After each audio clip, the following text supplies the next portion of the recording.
देखिए, इंजीनियर राशिद की जो स्ट्रैटेजी है, अगर उस तरीके से देखा जाए तो कभी कभी जैसा कि नैरेटिव्स बन रहा था कि वो जो है वो अगर डिवीजन ऑफ वोट्स करते हैं तो बीजेपी को फायदा होगा। उन लोगों को जो है शांति बहाल होने की वजह से कम अपने काम को आगे बढ़ाने का मौका मिला। तो ये सब अपॉर्चुनिटीज आई हैं, तो जो दिख रहा है हो सकता है कि बीजेपी के फेवर में भी जाए, या फिर उसका जस्ट ऑपोजिट हो सकता है कि पूरी तरह जो है नेशनल कॉन्फ्रेंस और कांग्रेस पार्टी की तरफ से जो है की तरफ एक तरफा वोटिंग हो जाए। अजीब सिनारियो दोनों तरफ जा सकता है। तो जम्मू कश्मीर के नेताओं की चुनावी परीक्षा की बारी आ चुकी है। कश्मीर में कल पहले चरण का मतदान होना है। विधानसभा चुनाव जम्मू कश्मीर में कल कश्मीर की 24 सीटों पर मतदान होना है। अब ये देखा जाएगा कि कश्मीर में कल जब मतदान होगा तो वहां पर कौन सी पार्टी जीतती है। ये जब नतीजे आएंगे तब पता चलेगा। लेकिन इस वक्त कश्मीर में क्या चल रहा है, कौन सी पार्टियां ज़्यादा मजबूत नजर आ रही है, कौन से दावेदार ज़्यादा मजबूत नजर आ रहे हैं, और किन किन इलाकों में कल चुनाव होना है, इस पर बात करेंगे। और बात करने के लिए मेरे साथ अरुण चौबे सर हैं। सर, सबसे पहले बात करते हैं कि कल साउथ कश्मीर की उन सीटों पर चुनाव है जहां पर सबसे ज़्यादा आतंकी हमले होते हैं। क्या लगता है कि कल का दिन कैसा होने वाला है? देखिए, जम्मू कश्मीर का पहले फेज का चुनाव जो है कल, जैसा कि आपने कहा, शुरू हो रहा है। चूँकि आपने कहा कि वो एरिया जो है वो रीजन काफ़ी डिस्टर्ब रहा है, आतंकवाद से प्रभावित रहा है जम्मू का वो। तो उसमें मैं कुछ खास जगहों की बात करूंगा, जैसे अनंतनाग है, पुलवामा है, उसके बाद डोडा है, किश्तवाड़ है, सोफियान है, रामबन।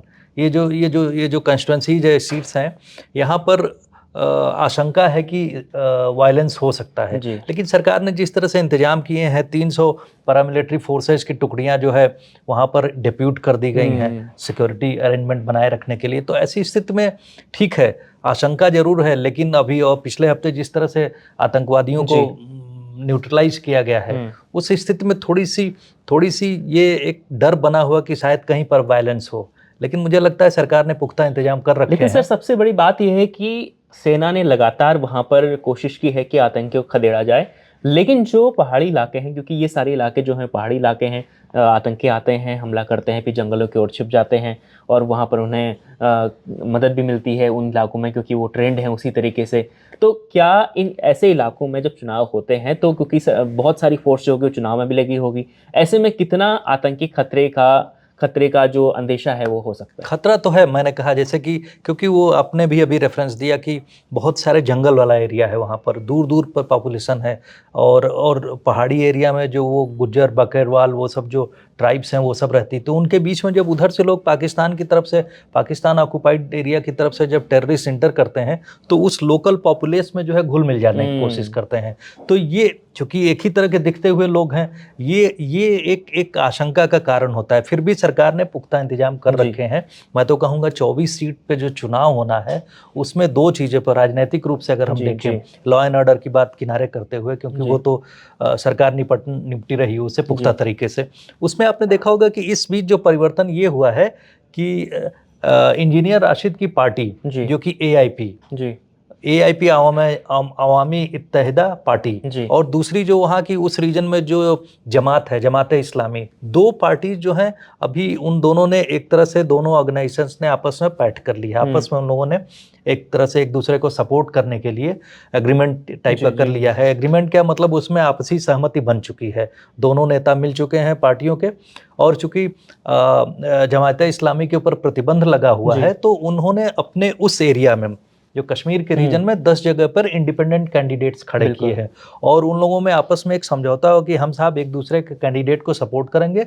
और कुछ एरियाज में, जैसे कि लांगेट, जहाँ से कि 2 बार इंजीनियर राशिद जो है MLA रहे हैं MP बनने के पहले, वहाँ पर, और एक और जगह है जहाँ पर वो लोग फ्रेंडली फाइट कर लेंगे।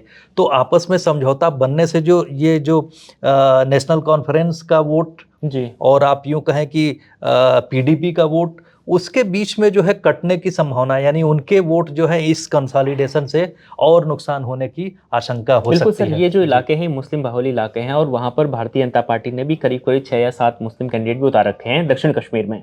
ऐसे में क्या गारंटी है कि जो वोट कटेगा वो PDP या नेशनल कॉन्फ्रेंस कांग्रेस का ही कटे, बीजेपी का भी तो कट सकता है। नहीं, वो इसलिए कहा जा सकता है क्योंकि बीजेपी को वहाँ पर जो है वोट नहीं मिलते रहे जी। हैं, और बीजेपी की स्ट्रैटेजी है कि वहाँ पर आपने देखा होगा कि 47 सीट्स हैं कश्मीर रीजन में, और जम्मू रीजन में 43 सीट्स हैं, और चूंकि ये 24 जो सीट्स पे इलेक्शन हो रहा है कश्मीर रीजन का है, तो कश्मीर रीजन में बीजेपी की पूरी स्ट्रैटेजी ही है कि 10 से 15 से 20 सीट के बीच में, यानी 15 सीट अगर वो लोग वहाँ पर जीत सकते हैं तो उनके लिए बहुत बड़ी अपॉर्चुनिटी होगी सरकार बनाने के लिए। इस वजह से वहाँ पर नेशनल कॉन्फ्रेंस, पीडीपी, ये बहुत मजबूत हैं उन सब जगहों, खासकर नेशनल कॉन्फ्रेंस की बात मैं कह रहा हूँ, वो काफ़ी मजबूत है। इसीलिए उन कांग्रेस और नेशनल कॉन्फ्रेंस ने अलायंस किया कि हमारे वोट का जो है कंसोलिडेशन बना रहे, इसीलिए वो लोग एक साथ में आए। और वो लोग ये भी चाह रहे थे कि जमात अपने इंडिपेंडेंट कैंडिडेट न खड़े करे, लोग कश्मीर के ग्रेटर इंटरेस्ट में सब लोग एक साथ रहें, वो लोग, उन लोगों की कोशिश थी। इसी वजह से आपने देखा होगा जब राशिद इंजीनियर ने कहा कि मुझे कमिटमेंट हमारे साथ करिए आप लोग, कि हम लोग जो ग्रेटर इंटरेस्ट कश्मीर के लिए बात करेंगे, और तो ओमर अब्दुल्ला ने, जो नेशनल कॉन्फ्रेंस के जो चीफ मिनिस्टर के दावेदार भी हैं उस पार्टी की तरफ से, तो उन्होंने कहा था कि हम राशिद इंजीनियर के साथ में जो है जब वो सरेंडर करेंगे, अब इनका जो पैरोल मिला हुआ है उसके बाद में, तो हम उनके साथ तिहाड़ जेल तक चलेंगे। तो इस तरह की बातें हुई, लेकिन कोई फॉर्मल एग्रीमेंट फिलहाल अभी तक नहीं हुआ है जिससे ये कहा जाए कि सभी पार्टी जो है एंटी बीजेपी वोट्स जो है वो कंसोलिडेट करेगा, ताकि जो है बीजेपी को सत्ता में आने से रोका जाए। बिल्कुल सर, लेकिन इंजीनियर राशिद की स्थिति हमने देखी, वो जेल से बाहर आए तो वो जितना बीजेपी पर अटैक कर रहे थे, उससे कई ज़्यादा पीडीपी पर अटैक कर रहे थे, कांग्रेस पर अटैक कर रहे थे। वो लगातार पीडीपी और कांग्रेस कर रहे थे, ये लोग हमें बी टीम कर रहे हैं, हम बी टीम नहीं है, हम कश्मीर की बात करते हैं, ये लोग कश्मीर का जो असल मुद्दा है उस पर बात नहीं करते, ये आरोप लगा रहे थे लगातार। तो ऐसे में ना बीजेपी के, ना पीडीपी, ना कांग्रेस के, तो ऐसे में किसके साथ इंजीनियर राशिद होंगे? देखिए, इंजीनियर राशिद की जो स्ट्रैटेजी है, अगर उस तरीके से देखा जाए तो कभी कभी जैसा कि नैरेटिव्स बन रहा था कि वो जो है वो अगर डिवीजन ऑफ वोट्स करते हैं तो बीजेपी को फायदा होगा, अगर उनके जरिए जो है नेशनल कॉन्फ्रेंस और पीडीपी कमजोर होती है। जबकि पहले की स्ट्रैटेजी पीडीपी की थी कि साहब नेशनल कॉन्फ्रेंस और कांग्रेस के साथ में हम नहीं जाएंगे, वोटों का डिवीजन होगा, उसके बाद ये किंग मेकर की भूमिका अगर में हमारी अगर जरूरत पड़ती है तो किसी भी तरफ टिल्ट हो सकती है in the greater interest of Kashmir, Jammu and Kashmir. वो दूसरा एक प्लॉय था। लेकिन जो इस समय की परिस्थिति बनी है, और मैं कहूंगा कि जो कांग्रेस, आपको एक इंटरेस्टिंग बात बताऊं कि कल जो है कांग्रेस का मैनिफेस्टो भी जारी हुआ है। नेशनल कॉन्फ्रेंस ने तो पहले जारी कर दिया था, कल कांग्रेस ने अपना मैनिफेस्टो जारी किया है। आपको याद होगा कि लोकसभा इलेक्शन के टाइम में जिस तरह से 5 न्याय और 25 गारंटी की बात हो रही थी, उसी तर्ज पे उन्होंने काफी प्रोमिसेस किए हैं। यूथ के लिए 3500 करीब तक पर मंथ जो है, जो एबल कैंडिडेट्स हैं उनके लिए जो है 3500 पर मंथ के जो भत्ता देने की बात कही है। महिलाओं के लिए जो महिला जो अपने घर की हेड है उसको भी प्रोविजन देने की बात कही कि 3000 पर मंथ दिया जाएगा। इस तरह के उन्होंने जो लोक लुभावनी चीजें कही, और सबसे बड़ी बात है उन्होंने कहा कि 5 लाख तक जो इंटरेस्ट फ्री लोन, इंश्योरेंस पूरे घाटी में, उन्होंने कहा कि हम जो हेल्थ इंश्योरेंस करेंगे वो 25 लाख की सीमा तक का कहा है। जैसे कि आयुष्मान योजना में पर ईयर 5 लाख की बात होती, उसी तरह से उन्होंने इंश्योरेंस की गारंटी देने की, हेल्थ इंश्योरेंस देने की बात कही है। और सेंटर पे दबाव बना के बहुत सारे वेलफेयर प्रोग्राम्स को आगे बढ़ाने की बात कही है। तो इस तरह की जो लोक लुभावनी चीजें उन्होंने वायदे में कही हैं अपनी। और सबसे बड़ी बात मैं बताऊं कि उन्होंने जो नैरेटिव किया उसमें कहीं ये नहीं कहा कि 370 का उन्होंने रेस्टोरेशन की, लेकिन कश्मीर के जो स्टेटहुड के रेस्टोरेशन की बात उन्होंने बहुत क्लियरली कही है। और मैनिफेस्टो में मैं कहूँगा कि उन्होंने एक अपील भी की है, अपील एक तरह से मतदाताओं से की है कि आप हमारी जो है जो ये भावना है, जो जिस तरह से ग्रेटर डेमोक्रेसी के लिए, ग्रेटर उसके लिए जो ट्रांसपेरेंसी के लिए आप हमें जो है एक तरह से अपील करते हुए अपनी तरफ खींचने की राहुल गांधी कोशिश तो की वैसे भी कश्मीर में काफी पॉपुलर दिखे थे जब वो गए, तो उनको लेकर युवाओं का खास तौर पर बहुत क्रेज रहा है राहुल गांधी को लेकर। लेकिन अब ये कल डिसाइड होगा कि कल कितनी वोटिंग होती है, ये डिसाइड करेगा कि कौन सी, क्योंकि हमने देखा है कि जम्मू कश्मीर का जो 24 सीटें हैं वहाँ पर ऐसा इलाका है कि दूर दराज वाले इलाके हैं, पहाड़ी इलाका है, लोग वोट करने भी कम आते हैं। कल अगर वोटिंग अगर 50-60% होती है तो कांटे की टक्कर होने की संभावना है। क्योंकि पुलवामा वगैरह में, पुलवामा में, अनंतनाग में, पुलवामा में आप सही कह रहे हैं, वहाँ पर जो है डिस्टर्ब्ड एरियाज हैं तो वोटिंग का टर्नआउट जो है कम होता है। लेकिन इस बार लोकसभा इलेक्शन के दरमियान आपने देखा होगा कि ज़्यादातर जगहों में 50+% जो है परसेंट रहा वोटर्स टर्नआउट का। तो ऐसी स्थिति में जो लोगों का बढ़ चढ़ के बाहर निकलना हुआ है, उसके पीछे यूथ का जो है एक तरह से देखा जाए तो जील है, और ग्रेटर जो अपने स्टेट के लिए कुछ कर गुजरने मेरे कहने का मतलब जी जो डेमोक्रेटिक राइट्स हैं उनके रेस्टोरेशन के लिए, उसमें दूसरे तरह की भी बातें हो सकती हैं। अगर आप सब लोग कह रहे हैं कि हो सकता है इनकी तरफ हो, लेकिन दूसरी भी बात हो सकती है कि बीजेपी ने जिस तरह से 10 साल में कम से कम पत्थरबाजी बंद हो गई, जो वहाँ पर काम करने वाले लोग थे या जो छोटा छोटा काम करते थे, टूरिज्म इंडस्ट्री के साथ जुड़े हुए थे, तो उन लोगों को जो है शांति बहाल होने की वजह से कम अपने काम को आगे बढ़ाने का मौका मिला। तो ये सब अपॉर्चुनिटीज आई हैं। तो जो दिख रहा है, हो सकता है कि बीजेपी के फेवर में भी जाए, या फिर उसका जस्ट ऑपोजिट हो सकता है कि पूरी तरह जो है नेशनल कॉन्फ्रेंस और कांग्रेस पार्टी की तरफ से जो है की तरफ एक तरफा वोटिंग हो जाए।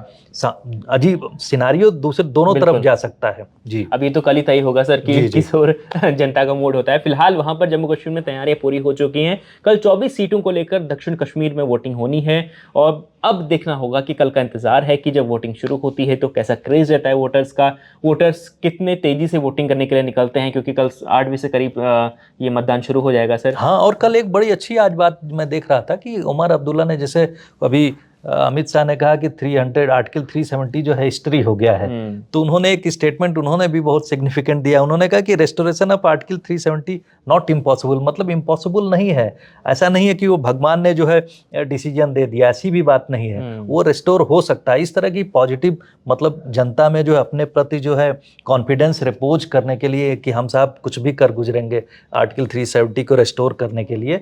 तो इस तरह की जो बातें कही जा रही हैं, उसमें पार्टी जो नेशनल कॉन्फ्रेंस जो है ब्रेव फेस पुट फोर्थ कर रही है। लेकिन अब वो लोग, उन लोगों के साथ दिक्कत यह है कि उन्हीं का वोट जो है जमात और AIP काटेंगे। बिल्कुल। तो ऐसी स्थिति में थोड़ा सा जो है, बिल्कुल, इंजीनियर राशिद तो कहते भी हैं सर कि कश्मीर का मसला भारत और पाकिस्तान ने अपने अपने तरीके से देखा और दोनों देशों के बीच लड़ाई हुई है, कश्मीर पिसता रहा, तो कश्मीरियों की बात नहीं हो रही है। वो लगातार अपने आखिरी भाषण में वही कह रहे थे कि कश्मीरियों की बात नहीं होती है, इसलिए वो कश्मीरियों की बात चाहते हैं, कश्मीर वालों के साथ बैठकर बातचीत हो, ना कि पाकिस्तान बीच में आए, ना कि भारत बीच में आए। दोनों जो आपस की लड़ाई में कश्मीर ना पिसे, कश्मीरी ना पिसे, कश्मीरियों की बात हो। ये 70 साल से इस तरह की बात हो रही कि जो कश्मीरियत के लिए, जमहूरियत के लिए बात होती है, लेकिन वो किस तरह की कश्मीरियत और जमहूरियत बात चाहते हैं? वो उस तरह की कश्मीरियत चाहते हैं जिसमें कि जो पेल्टिंग ऑफ स्टोन्स कंटिन्यूड रहा, यूथ के साथ इनजस्टिस हो रही थी। ऐसा नहीं है। वहाँ पर आप देखेंगे हर साल फिगर आती थी कि साहब जम्मू रीजन में 200-250 यूथ जो मारे गए। तो इन सब चीज़ों पर अगर लगाम लगा है तो बहुत पॉजिटिव बात हुई है। बहुत पॉजिटिव बात इसलिए हुई है, और दूसरी बात मैं आपको कहूँगा कि यूथ्स का जो है कहीं ना कहीं कॉन्फिडेंस आया है व्यवस्था में। अगर किसी शासन व्यवस्था में जो युवा लोगों का फेथ आता है कि साहब हमारे लिए काम करने के लिए, बेरोजगारी हर जगह का बड़ा मुद्दा है। बेरोजगारी मैं कहूँगा कि जम्मू कश्मीर की ही बात नहीं है, आप उत्तर प्रदेश में देख लें, किसी भी राज्य में देख लिए बेरोजगारी, क्योंकि हमारी पॉपुलेशन बहुत तेजी से बढ़ रही है। तो उसके लिए तो ग्रेटर प्लान्स की और स्किल डेवलपमेंट की बात है। उस तरह के प्रोग्राम्स तो सरकार लाएगी ही, क्योंकि सरकार की भी एक चिंता का विषय है वो। बिल्कुल बिल्कुल सर। तो देखिए, कल जम्मू कश्मीर के सबसे संवेदनशील इलाकों के नेताओं की जो तकदीर है, जो किस्मत है, वो ईवीएम में कैद होने वाली है। कल वहां पर पहले चरण की वोटिंग होगी, उसके बाद जम्मू कश्मीर का जो ये इलाका है, संवेदनशील इलाका है जहां पर आतंकी घटनाएं होती हैं, उन इलाकों में चुनाव संपन्न हो जाएगा। उसके बाद बाकी दो चरण बचेंगे, उसमें अन्य जम्मू कश्मीर के दूसरे इलाके हैं, वहां पर वोटिंग होगी। आज के पोल पंच में हमने जम्मू कश्मीर के उस इलाके की बात की है जो सबसे ज़्यादा संवेदनशील है। इन इलाकों के बारे में आपकी क्या राय है, और जम्मू कश्मीर में कौन सी पार्टी को बढ़त मिल रही है, आपको क्या लगता है? अपनी टिप्पणी कमेंट बॉक्स में ज़रूर दें, और रोजाना पोल पंच के साथ जुड़े रहें। आपका बहुत बहुत शुक्रिया, धन्यवाद।